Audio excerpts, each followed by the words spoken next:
Bonsoir. Les informations. Le ministère du Foncier et de l'Habitat a lancé un plan de logement pour venir en aide aux salariés gagnant pas moins de 12 000 roupies et pas plus de 20 000 roupies. Ce nouveau plan s'appelle Mid-Range Condominiums. L'annonce a été faite pendant une exposition organisée par le ministère Foncier et de l'Habitat à l'occasion de la Journée mondiale de l'habitat célébrée cette année sous le thème Combler le fossé, ne laisser personne ni aucun lieu de côté. Cette exposition qui se tient au rez-de-chaussée de Independent House a commencé aujourd'hui et se poursuivra jusqu'au 7 octobre. Le public peut venir voir en images les appartements que le ministère envisage de faire construire et pourquoi pas commencer à introduire leur demande d'habiter.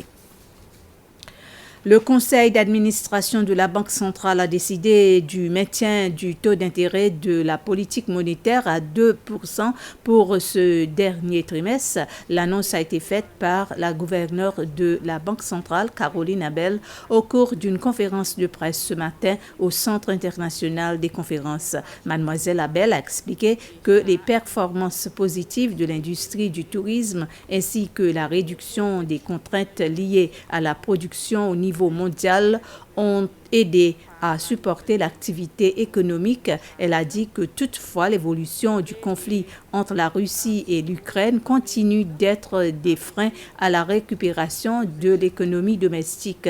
De plus, l'augmentation du taux d'inflation a obligé la Banque centrale à mettre en place une politique monétaire plus serrée afin de combattre les effets défavorables provoqués par la hausse des prix des marchandises et des services. Gouverneur Abel a prévenu que tous ces facteurs peuvent avoir un impact sur notre économie à travers une hausse du prix des marchandises. Une quarantaine d'enseignants d'écoles publiques et privées ainsi que des étudiants de centres professionnels se sont inscrits pour donner leur sang à l'hôpital des Seychelles ce matin. Ce don de sang s'inscrit dans le cadre des activités organisées pour commémorer la semaine des enseignants. Il s'agit de la 3e activité de la semaine des enseignants. Elisabeth Mwanda-Wiri, responsable du programme au centre de transfusion sanguine, a déclaré que le ministère était reconnaissant pour cet acte.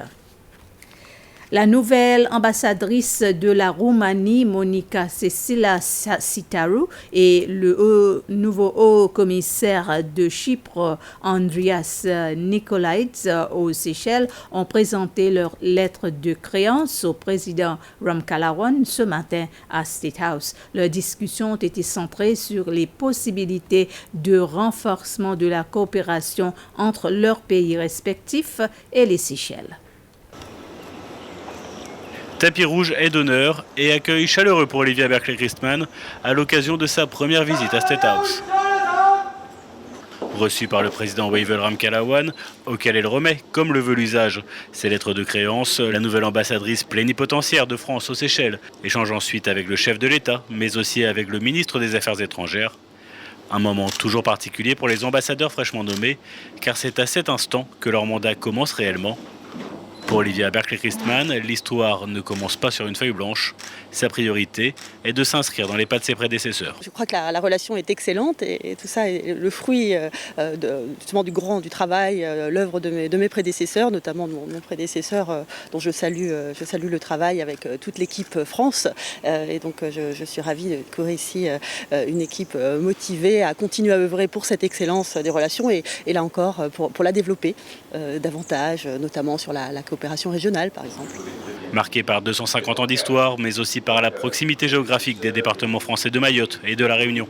La relation Seychelles-France est forte et les domaines dans lesquels développer la coopération sont nombreux aux yeux de la nouvelle ambassadrice. Nous avons dans cette coopération aussi à développer des domaines que nous avons commencé, que mon prédécesseur a commencé à défricher, que ce soit l'agriculture, mais nous avons d'autres projets, que ce soit l'économie bleue, beaucoup tout en lien avec la lutte contre le changement climatique, puisque c'est vraiment un sujet d'intérêt partagé avec la France. Et là aussi, ça s'inscrit dans cette stratégie qui a été lancée déjà depuis 2018 par le président Macron fond d'une grande stratégie indo-pacifique.